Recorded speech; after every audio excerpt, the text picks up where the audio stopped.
Hello, everyone, and welcome back to another episode of Disqualified. We are here to talk about what happened at Clash in Paris. Show wrapped a couple hours ago. It was decent. Yeah. Not the best, not the worst. No. Yeah, like as we said in our sort of prediction video, this card, predictable AF, but expect the match quality to be decent. Yeah, so I am your main roster and NXT prediction champion. That is a double champion. I'm defending this against Beltless Trevin. Yep. And our editor-in-chief, Gordon, who is not here, but you know who is back? Our cameraman and our producer, Zach. Now, he had off from this pay-per-view, but he came back early to help us with this video. Yeah, he had a family wedding to worry about, not a wrestling show. Yep. So, he's back now, and we are fully set to start off with a clash of tribal chiefs? Of tribal proportions. Of tribal proportions. It is the tribal thief, Braun Breaker, taking on Bronson Reed. Bronson Reed taking on Roman Reigns, the tribal chief. The OTC. It was custody of the Shula Fala match. Yeah, it was custody of Shula Fala. So I was correct. I should get a bonus point. But no, that's not how that works. But yeah, so Reigns Welcome came to out the with two Ula Falas. Yes. One for his dad and one for his uncle, the Wild Samoans. Afa and Sika. Yep. And he's like, and even commentary commented and quoted Roman like, usually a tribal chief does not wear two Ulafalas, but today I'm wearing it in honor of them. Mm-hmm. Yeah. Which was cool. And also sort of like a double entendre, because technically Bronson has two Shulafalas as he has stolen two pairs of shoes. Yep. So, you good, bud? My elbow popped out of the socket for a second. How? Yes. You know, we're going to see them all night ringside, so let's just get out of the way. Post Malone and Jelly Roll are ringside. Yep. Right behind English commentary booth. Yep. And now we get into the first hour of this pay-per-view. Yep. Strap in. It's a long one. Yep. So, entrances are taken care of, and then, of course, the Europe crowd got a Europe crowd. It's the opening of the show. They got to remind people, we loud as. Yep. Right when the show started, they really loved Seven Nation Army. Yeah. They were just, oh. Yep. And you can tell that Roman is the favorite in this match with how much time they spent doing different chants for just Roman alone. Yep. Man, I think it's France and Puerto Rico that are the best international crowds. Yeah. Yeah, it's just because the energy they bring. Yeah. Outside the shows, though, y'all need to calm the fuck down. Yeah. Yeah, you shouldn't mob people to where they're like, trapped against their Uber door. Yeah. Kind of a bad look. Yeah, but WWE announced that there will now be travel security. Yeah. After two of your biggest stars get mobbed by fans. And then once you get security for people, one fan almost gets trampled by other fans. Yeah, no, y'all need to calm the fuck down. Yeah, but speaking of fans, we get a single shoulder and elbow lock, shoulder or elbow and collar. They break it, crowd chants for another solid couple minutes. Yeah, then we get to a bit of outside action, and then the table gets taken apart, like the top, everything gets taken off. Mm-hmm. And we're like, someone's going through it. Yeah. But the action continues in the ring, and it's a decent bout. Bronson being a bigger guy, the story was sort of Roman's arsenal is limited because he hasn't fought an opponent this big in a while. Yeah, it was Roman likes wrestling at a slower pace, Mm-hmm. and Bronson was very much, I am going to go as quick as I can go. Yep, I'm going to throw my weight around and try to exhaust you quick. Yep, and he was doing that. A lot of this match was Bronson Reed heavy. Mm-hmm. He hit a tsunami early. Yes. Roman did bust out a couple things that we haven't seen. Oh, no, he went for a tsunami early. In this. Yeah. Yeah, but Roman was very much playing the striking game of quick jab, get distance, quick jab, get distance. Basically, like, if you're going to try to exhaust me, I'm going to make you spend as much energy as possible to get to me. Good. The good old Floyd Mayweather technique. Yes. Good old distance play. Yeah, it works. Yeah. It's not favorable. It is not the best looking, but it works. Yeah. No.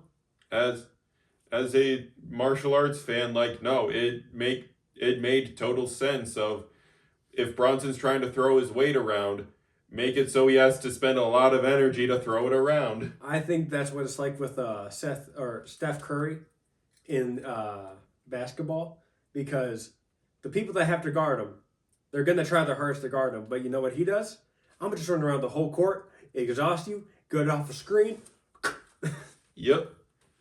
No, and yeah, no, both these men showed what they could do. Roman also making us realize I have a lot more in my moveset than people remember. Like, he brought back the crucifix pin he hit on Solo in the Netflix premiere. Yeah.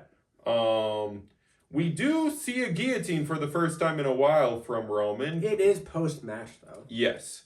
But after this match, Bronson tries to hit his high spots, but Roman, being the veteran he is able to get out of the way, hit a few Superman punches, hit a spear for the 1, 2, 3. Yeah. Roman wins. All of us predicted Roman winning, so we all get a point right off the bat, all tied at 1. Now, he's celebrating on the announce tables, and we're like, this is where the spot's going to happen. No, he crawls back into the ring because he sees Paul, med checking Bronson, basically being a good manager. Wearing the shoe Lafalas. Yep.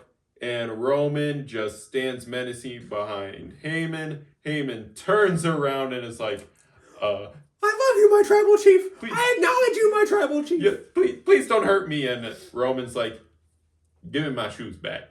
And he's like, you just want these? And he's like, yeah, just give them back. And Paul Heyman's like, okay, yeah. Hands them back. Roman holds him high up in the air, turns back to Paul Heyman. This is the guillotine spot. It reminds me of a line in Jason X, where Jason comes to the ship. He's on the ship, and he tracks everyone down into one room, and he gets his machete from somebody. And he's like, oh, it's fine. He just wanted his machete. What do you think he's going to do with the machete? He fucking kills the dude immediately. Yeah. It's like, what did you think he was going to do when you got the shoe Lafala? He's breaking you. Yep. Yeah, so guillotine on Paul Heyman. The ref is like, hey, this is a little excessive, because the ref is still there. After Heyman passes out, Roman releases him, grabs the shoe Lafala again, stands on the announce tables again to celebrate, and then he commits a heinous crime, but makes a recovery. Heinous crime in the shoe world. Look, Yes. I'm not that much of a sneakerhead. Me wearing these pair of Jordans probably looks contradicting. He cut the laces of these Jordans, bruh. Why? Even Liv Morgan commented on that on Twitter. She's like, did he just cut the laces? Yeah. But- Because it being the shoe Lafala, they did get super knotted tightly because of how it got worn, how it got tied. But he makes the recovery of signing them and tossing them to the crowd. He throws one shoe. He throws 2 shoes. He goes 3 shoes. And then spear through the announce table. Yeah, that man got murdered and Yeah. would proceed to get murdered. This was the start of a very prolonged torture segment. Yep. Basically, he gets speared by Braun Breaker. Braun drags him back in the ring. The now recovered Bronson Reed hits the tsunami. Security and Medivac show up, strap Roman to a gurney. Bronson is able to hit a second tsunami while Roman is strapped on the gurney defenseless. And at this point, they're trying to break out, but security is not enough to hold these two menaces back. So none other than Jey Uso comes out and super kicks the crap out of them. And it's not smart of him to do this. You have a main event title match coming up. Granted, this is the first. You have the rest of the night to rest and recover as much as you can. Yep. So But- protecting family is a brave choice.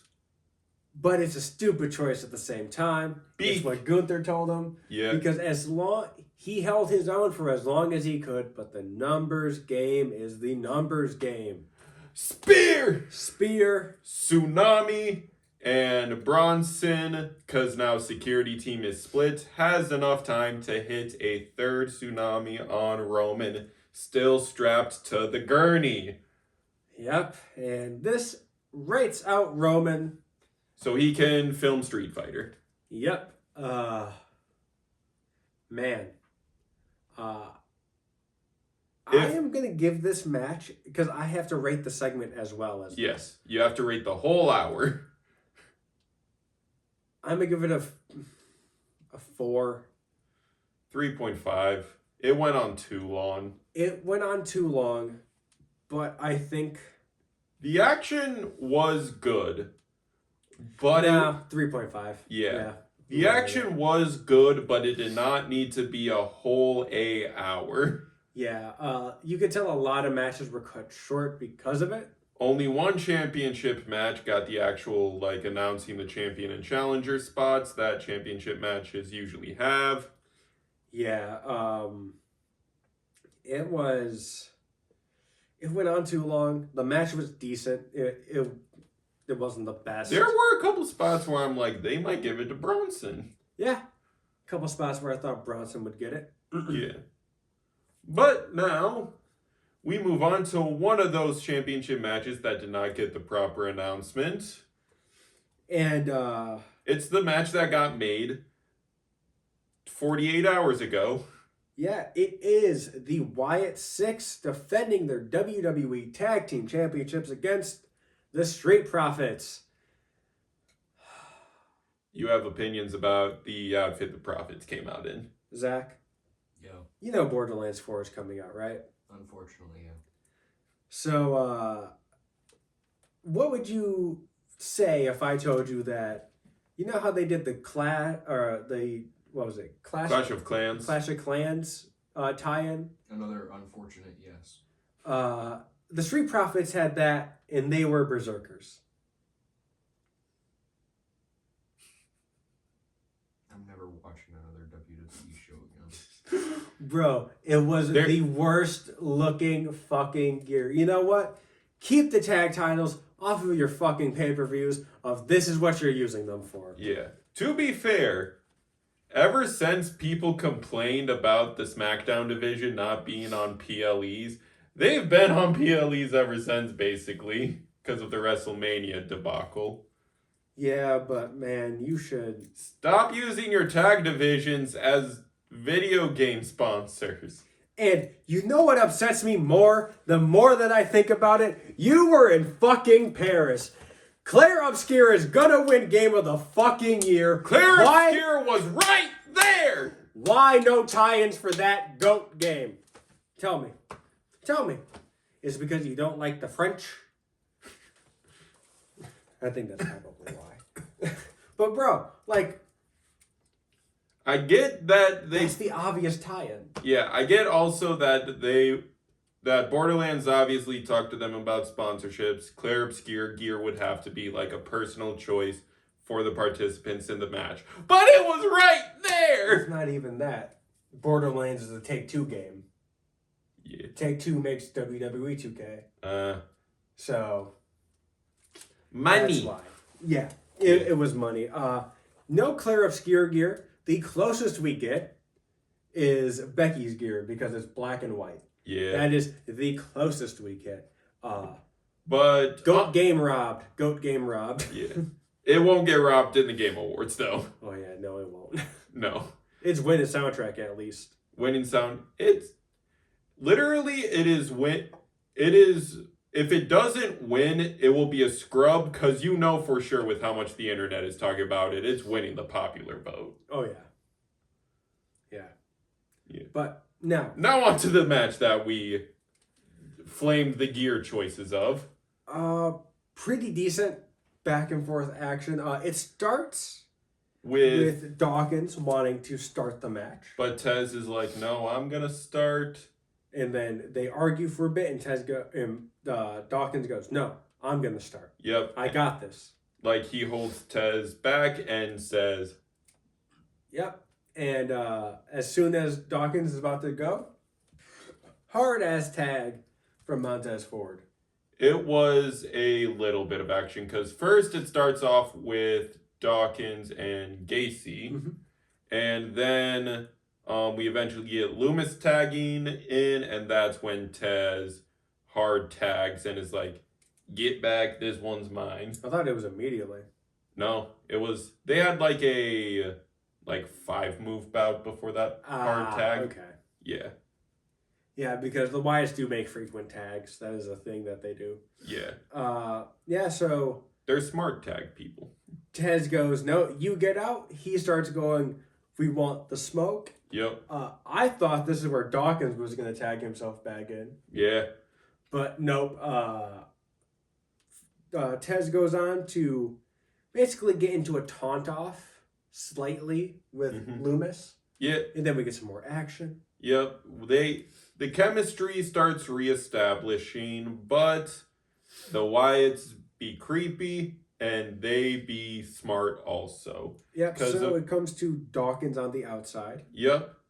And he's clearing house. He's a powerhouse in of himself, but another powerhouse on the Wyatt side, Rowan.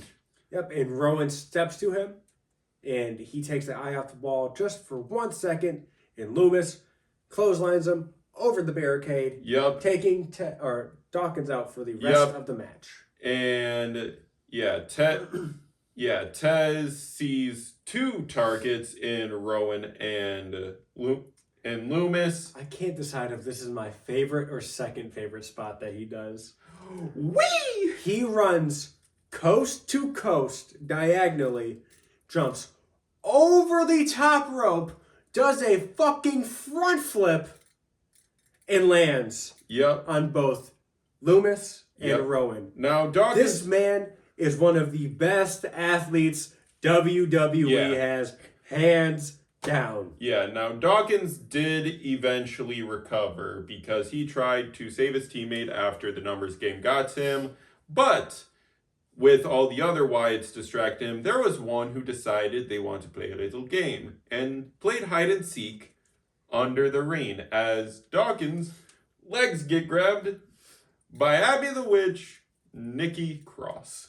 Yep, and That he gets pulled down for Howdy to hit a Sister Abigail, and then Tez eats the tag finisher that is now dubbed the Plague. yep, for the 1, 2, 3, and still your WWE Tag Team Champions, the Wyatt Six. I'm gonna give this a 3.75. I'll give it the same. I like the storytelling the Wyatts are doing, even if they're not the ones in the ring. I was gonna give it a 4. The gear takes it down.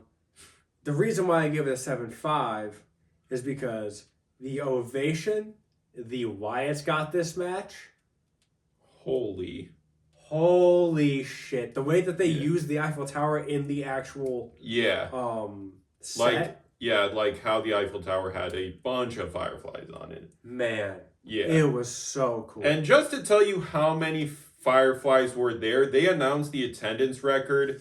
It broke Paris's record previously held by a T Swift concert. the gate. the Yeah. gate. So the money gate. spent. Yeah.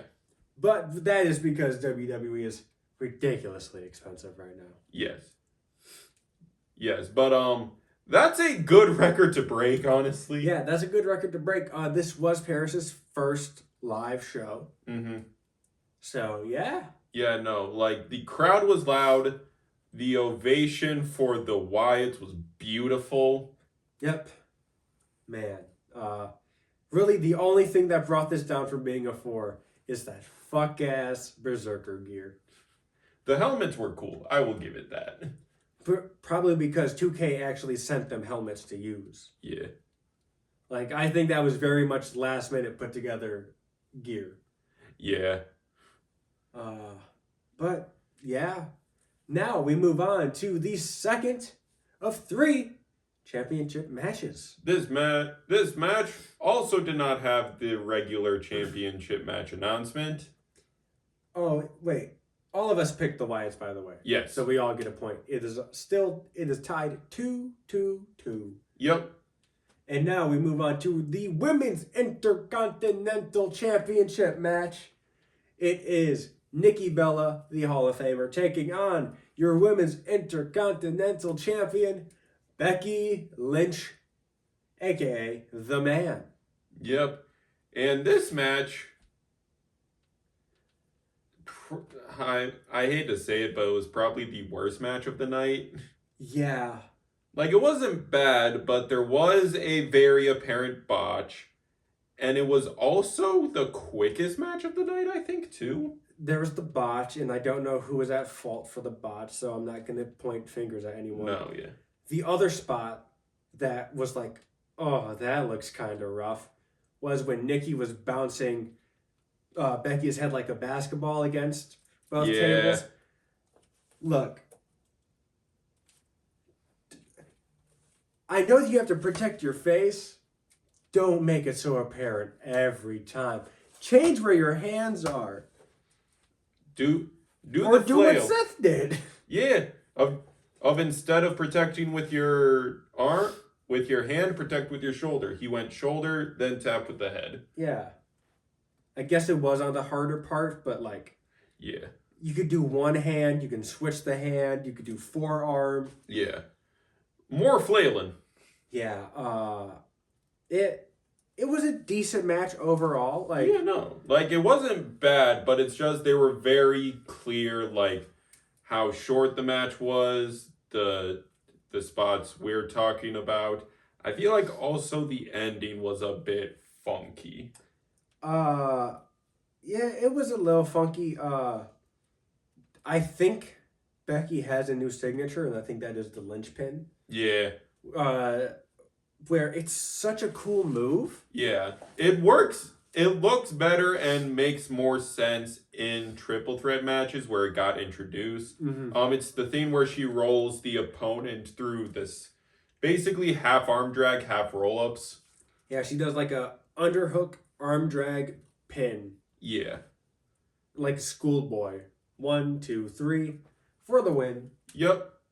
Uh, Yeah, and this linchpin was a little awkward because I feel like it wasn't under the stress of it being a triple threat rule. mm-hmm. Where it got introduced, it's because Becky was going for the pin, and then Becky, sweet. I mean, other high spots in the match. We saw Bella Buster on the stairs, Yep, we saw Nikki Bella Move Thief the manhandle slam. and the disarmer, and she locked that bitch in. You saw her Yeah. arm wrench back. Yeah. I was like, holy fuck! You don't need to go that hard. No. Becky proving continuously that she is one of the best technical wrestlers in the game. Mhm. Seamlessly rolling from move to move. Nikki, she had a little rust at first, but then she knocked that right off. It was a decent match from her. Yeah. The botch was Nikki and Becky were in the corner. Nikki kicks Becky off of her. She goes for a middle rope enziguri, Yeah. and The Becky is the- out of the way. Yeah, the spacing was off, which is why we're not faulting anyone. We don't know if Becky was just too far away or Nikki mistimed the spot. There has been no confirmation, and we're not going to speculate. I don't even think there was confirmation to be. It just happened. It happened. They moved on really quickly from it. Yeah. I mean, if Becky you've ever just immediately went and worked on the leg. Yeah, I mean, if you've ever played WWE 2K, your character probably does that a lot whenever they try for any springboard of just, I missed. Or you fuckers just move. Yeah.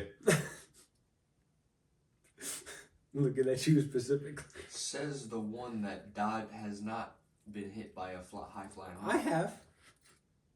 He can attest. Yeah. I hit him with a couple today. Yeah. I'll take them.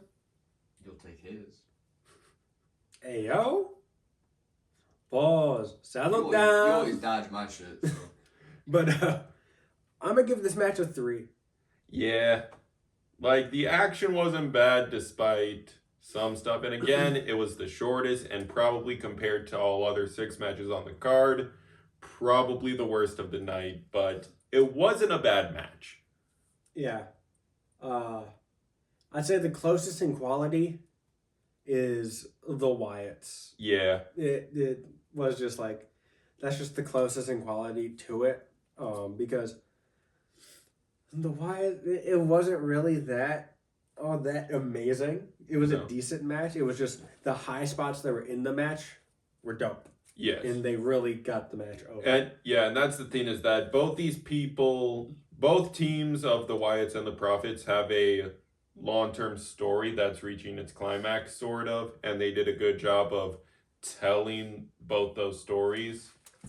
Yeah. And so Trevin and I picked Becky. Yep. And Gordon picked Nikki. So Trevin and I move on to 3 points, and Gordon stays at 2. Yep. Now we are. Match of the night. Yeah. Match of the night. Yeah. I don't know if. It's probably contender. I feel like the other 2 matches after this match are also contenders, but upon talking about it, I will give my final answer. But first, we are in Europe. We are in France. We got 2 Europeans in a blood feud. It is a good old-fashioned Donnybrook match. and it's fight night, baby! With one of the participants being Sheamus and the other The Rusev. Bulgarian brute. Rusev. Was it God's favorite warrior? God's favorite warrior, son No, of God's champion. God's champion, the son of thunder. Like, bro, Rusev and Sheamus fucking went out and killed it. This was the hardest hitting match of the night. The one spot that I thought dragged this match down slightly were the 3 times in a row where Sheamus did the beats of the Bowdering. Yep. That's it. Yep. We had a total of 5 attempts, 4 successful beats of the Baldwin. Yeah, so where do we even get started? So they start brawling. It is hard. It's just really hard hitting. They're friends, so Sheamus said that with his friends, they just go at it. Yep. They fight to the outside. Yep. They take turns setting up a table. Yep. And then they get back into the ring, and then eventually Rusev gets back outside, and Sheamus decides he is going to try his from the apron to the outside kneecapper kendo stick. Oh, The crack that stick made. And this is where you're like, oh, these men about to cook. Yeah. So then we get the beats of the Bowdering spot. First, Rusev does it to Sheamus. Yep. And then Sheamus is like, let me show you how to do it. Hitting a total of, I believe we got to 44 beats. Yep. By Sheamus alone. One on the apron, one on the bar, one on the audience barricade. on the barricade with the shillelagh. Yes. Yeah, and he just Yeah, because he hits the original 10. I believe on the bar he hits 14. Because I speak French, I was able to keep count with the audience. I think it was 14 and 13. Yes. 10, 14, and 13. I think we got almost 20 with the shillelagh. Oh, then it could have been 20. Yeah. Because they got up to Cons before Sheamus speed blitzed them. Okay. And Cons is 15. Okay. But yeah, and then Sheamus gets put through the bar. Yeah, so Rusev, that man is strong because that is also hard, heavy wood. Because he flips it over, drags it to the steel chairs to get a clear There's spot. steps. Yeah. Steel steps. He then flips the top step off. So he has better footing for him to hit basically, for lack of a better term, a rock bottom. It's just a Uranagi. Yeah, Uranagi through the bar. Yeah, and It did not collapse all the way. Only the front did. And commentary commented because they had a better angle. It looked like Sheamus scraped the back of his head on the table. yeah, that looked bad. Yeah, no, I was like, oh, F. And we're still not done. Yeah, so if you're watching, and I feel bad for the audience sitting in this section because There are whiskey barrels set up as it is a Donnybrook match. They're trying to get that old European tavern vibe on the ringside. and these madmen fucking climb the whiskey barrels, right where the two tables are set up, by the way. And it looks like Rusev is going to. Well, first he hits the accolade on there. Yep. He locks in the accolade. And then it looks like he's going to Uranagi Sheamus through these tables. Again, Uranagi him through a different object. And Sheamus says, nah, fuck that. If you're going, I'm going. White noise Bah! through the tables. These men. Rusev is the first one to get up. And the camera, of course, does a close-up. The amount of splinters, the amount of sawdust, the amount of open wounds on Sheamus's body. Yeah, no, that man was wearing the war tonight. He gets into the ring, hits the bro kick on Rusev while he was going to hit Sheamus with the shillelagh. One. Very snug bro kick. Yes. 1, 2. Kick out. He kicked out.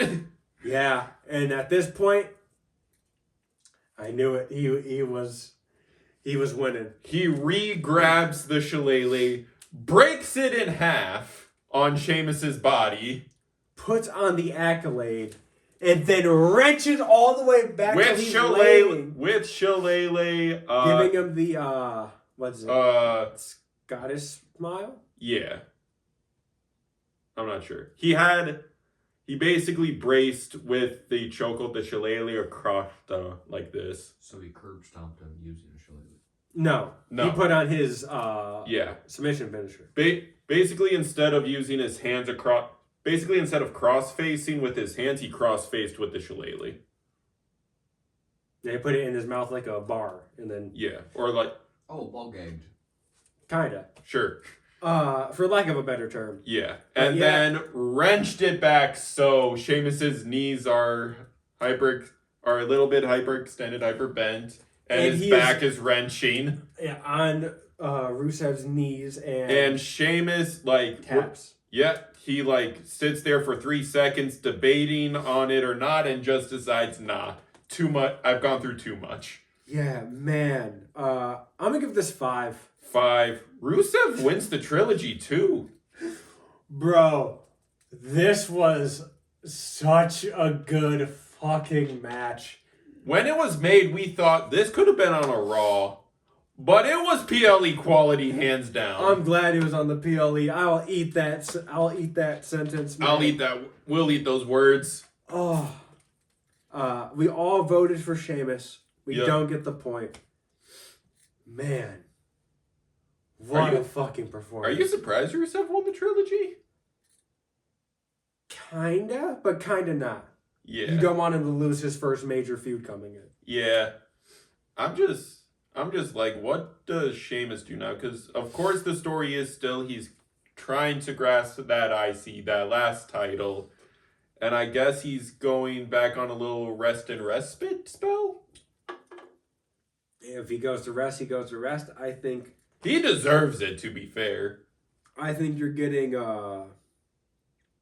Dominic and AJ finished tomorrow, Mm-hmm.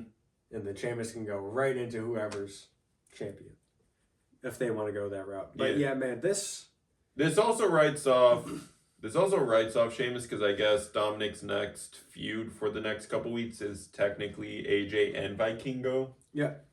So like that way Sheamus isn't necessarily a back thought once AJ gets finished tomorrow. Yeah, there's also reports of Ilya being 100% or damn near close to being cleared. So back in the ring. that demon's going to be unleashed. But yeah, so we move on To our co-main event, and I hate to say it, this match did cook. Oh, no. This match cooked. Yes, no. It is Logan Paul, Mr. Prime, Mr. Can't Go to Japan, Mr. Lunchley, The Parasite, The Outsider, The Maverick, Logan Paul versus the GOAT, the Unseen 17. celebrating with each and every one of us one last time.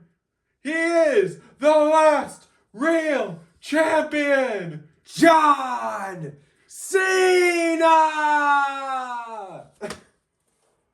Bruh, the way they announce him, it's so good. I think they should do this for everyone.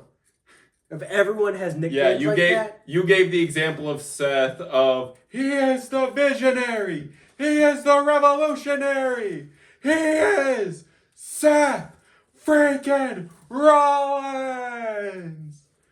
Yeah. It would be cool. It'd be cool. It'd give, I hate to say it, it'd give it more of a big fight feel. Yeah. Like we also did it with Punk of he is the best in the world. He is the Second City Saint, the voice of the voiceless. CM Punk. With Jay, I said he is the main event, the Yeet Man. One half of the greatest tag team of all time. Jay Uso. Yeet. Yeet. Yes, but on to this On to this match. Yes. This had no right to be as good as it should. Now, before we actually get into it real quick, there is a leaderboard of most PLE wins. John Cena is second. Undertaker is in first with 107. Cena has 98. He is searching for 99 tonight. Yep, and he is trying to hit triple digits to join Taker in that number. Yeah. Because he's already surpassed Triple H's 92. And Orton's 81. 81. Yep. So, yeah. Man. Again, this match had no right to cook this hard. The story was who could pull the most out of their bag, kind of. Because Logan was doing his classic, try to get viral high spots, but Cena was being a lot more technical, a lot more balanced, a lot more strikery, being like, you can try those high spots, but just know I'm more experienced. I know where openings are. He's more of a high flyer, while that does damage. It doesn't do a lot of damage. Mm-hmm. Cena is more of a striker and powerhouse. So He that's going to do more damage. in the long run. He sees the openings, he takes it. Like, if you miss a high spot, I'm right there. Paul does deliver the worst buckshot lariat I have ever fucking seen in my life. He paused for too long. He paused for too long. He then landed really awkward and then went for the clothesline, and it kind of looked like he did a STO. What the fuck? But a sub-story of this match, as it's basically see what each of our bags hold, it was also a story of let's move Thief from every opponent we've ever faced as well. Cena hitting a really bad looking Styles Clash, but I have to forgive her for being bad looking. Cena had a fucking Styles Clash Yeah. in 2025. Cena, but This is reminding me of 10 years ago when Cena was like, oh, I can't wrestle? All right, let me bust out a bunch of these random ass moves that you've never seen me he do. busted out the code red for the first time in a while. Paul moved Thief to the 5 moves of doom. Cena hit a Hurricane Rana again. Yep. It's been a while since he hit a Hurricane Rana. Yep. And eventually Paul is just like, I gotta go to what I'm used to. He hits 3 of his split-legged frog splashes, which they've dubbed Paul from Grace, which is weird because Oba's power bomb is the fall from grace. Oba's not going to get his thing changed. No. They'll probably just change Logan's Yeah. because I thought it was just a frog splash that he decided to do split-legged instead. yeah, but I guess you should name things, but Paul from Grace it's not that good of a name. No.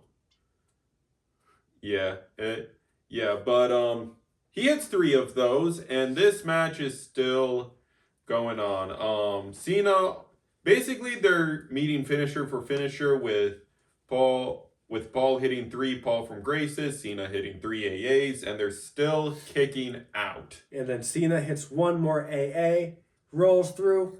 Paul breaks out, goes for the big right hand. Cena ducks, one more AA. 1, 2, 3. John Cena wins. Woo!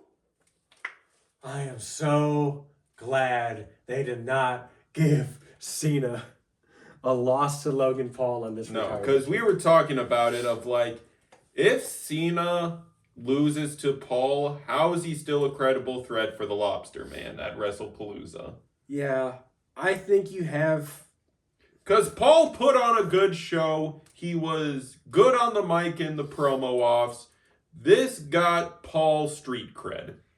It's just, it wasn't the best technical looking from Paul. He did have a few missteps here and there, but then again, he's Like 4 years in. He should be better though. Yeah, Michael Cole did give Paul his flowers of like, look, this was a good match from Logan. I'll give credit where credit's due. This is the first clean match he's ever wrestled. Yes, I did also comment on that. There was no chicanery from his posse, no brass knuckles brought out. Paul did this entire match clean. Mm-hmm. Like, not even a low blow spot either. Now, if you can just consistently train and actually like get better at the small things, and then show up to work more fucking often, I think you'd get a slight pass in my book. Mm-hmm. Yeah.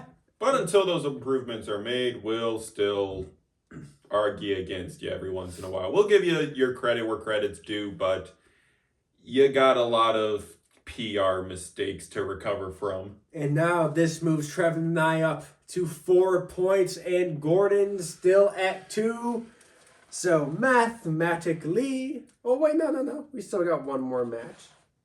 I mean, we picked every single. That is option, true. yeah. So Mathematically, and still, your main roster predictions champion, Alon, even though we did not predict it this weekend, your NXT predictions champion, Caleb Went.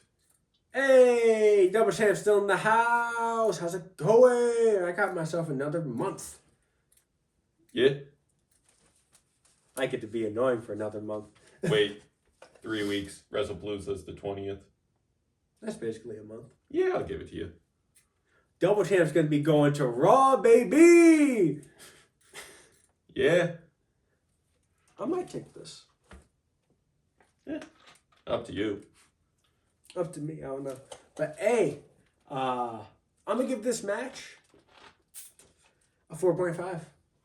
Yeah, I'll give it a 4.5 as well. Man, they're letting Cena cook. They're letting Cena cook. That face turn did numbers for his PR. It is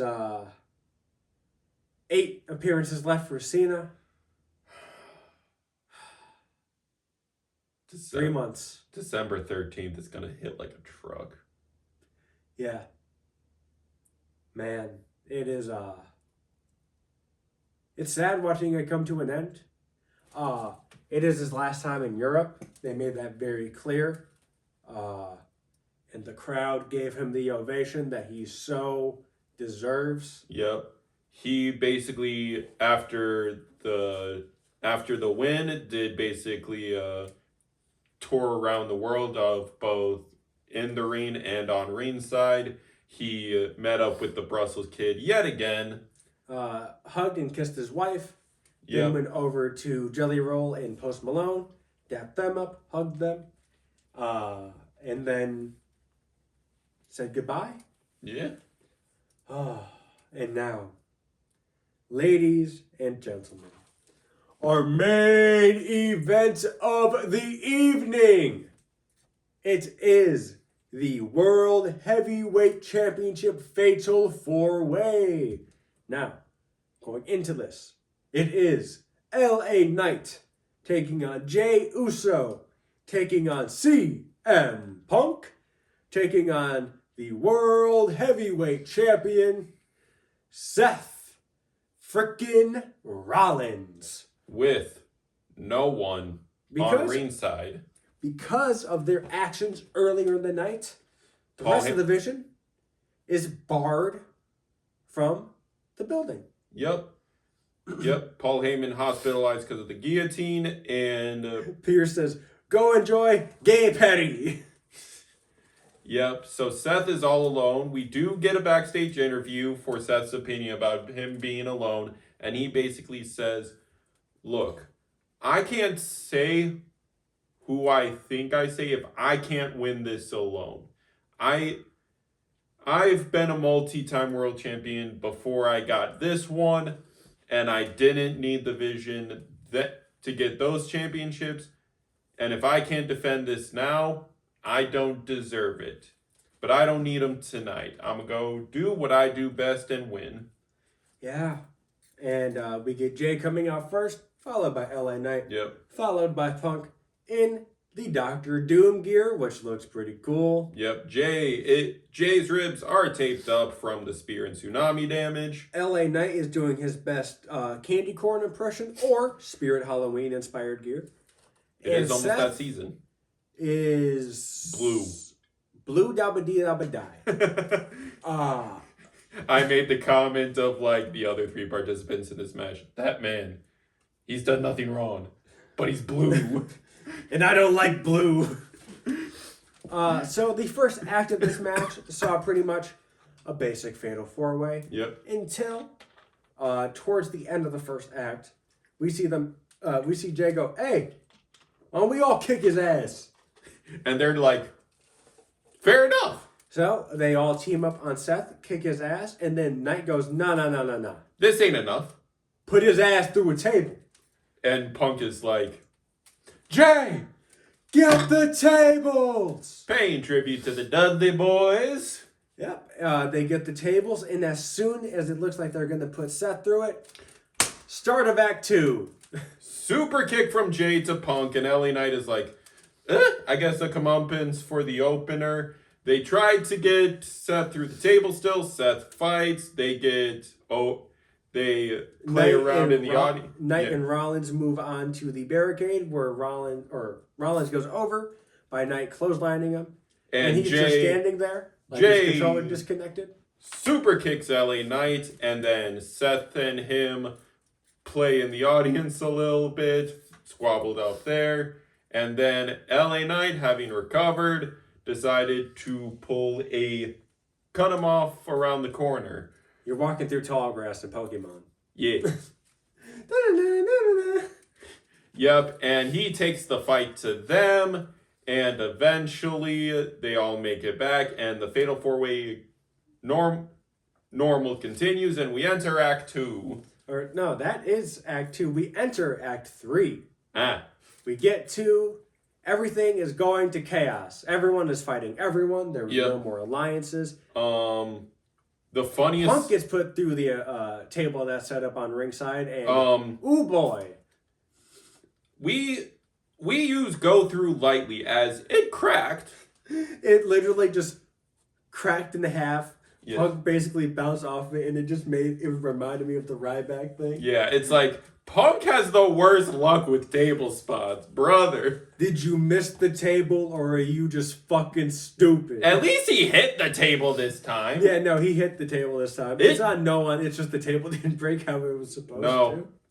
I guess the sawing to weaken it probably wasn't all the way through enough. So then we get Knight and Jay fighting ringside with Seth. Seth gets put onto the announcement table.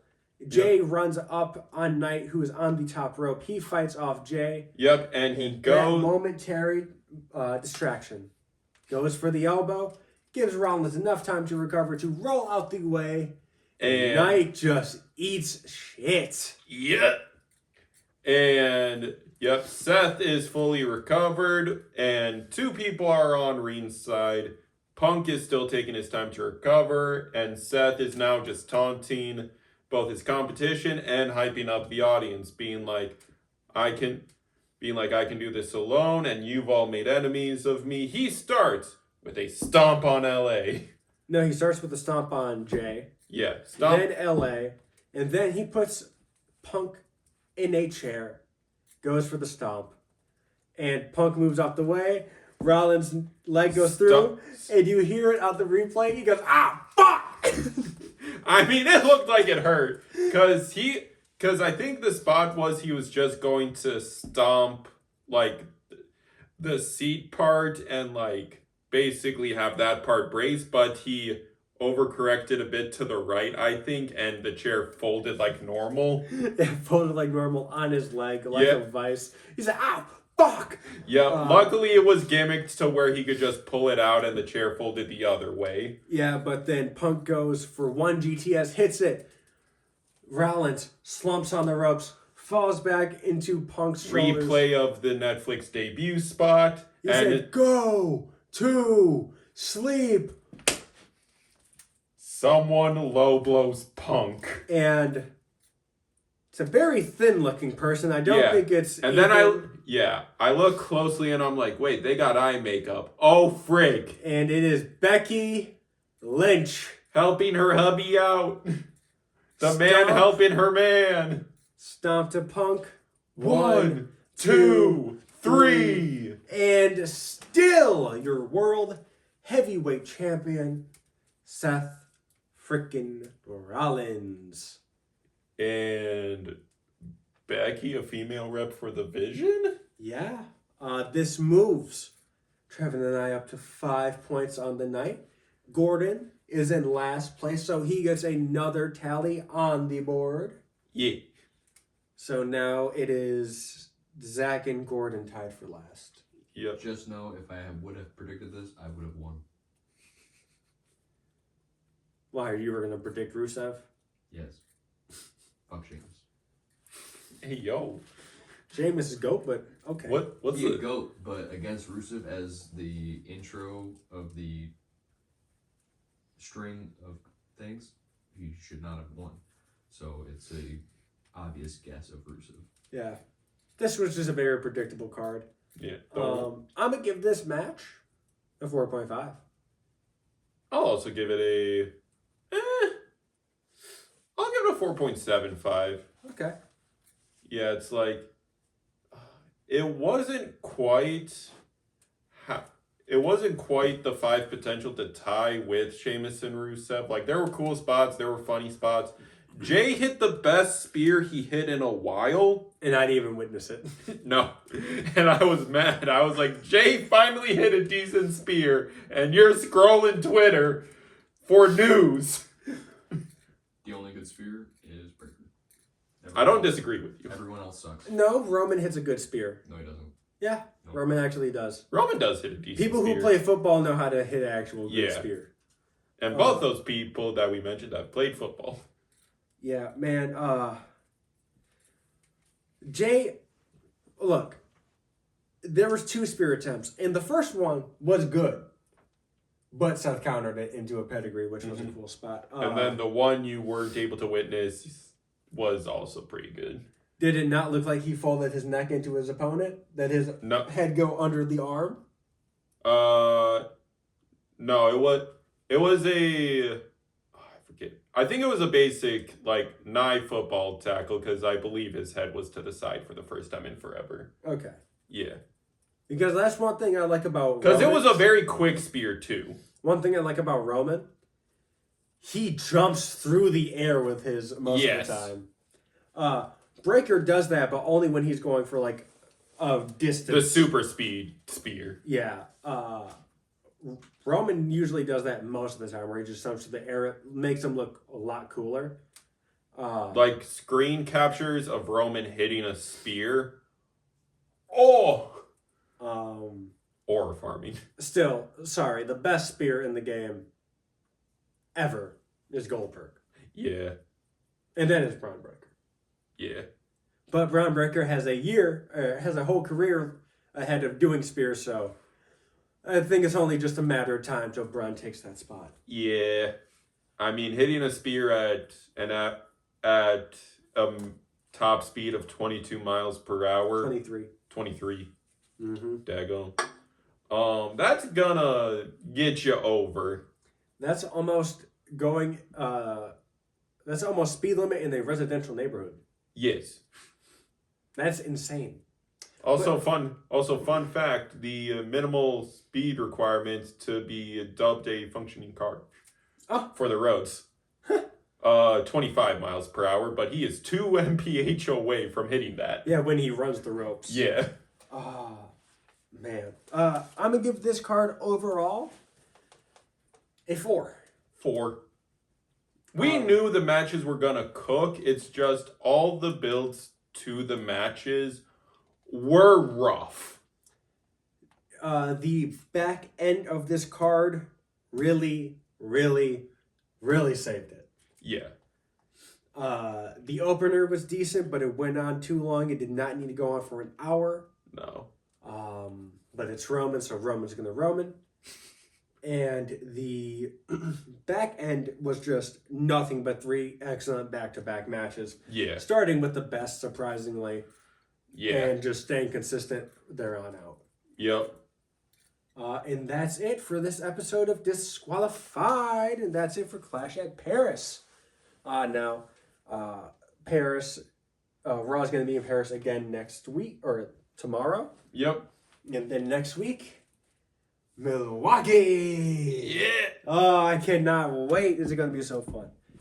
But yeah, so that is it from us here at Disqualified. I am your double predictions champion, Caleb. That is Beltless Trevin. And that is our cameraman and producer, Beltless Zach. I'm the first triple champ. You can't call me that. And we will see you next time. Be sure to like, comment, subscribe, ring that bell 3 times so you know the match is over. And we will see you next time. Thank you for your time and peace. Bye.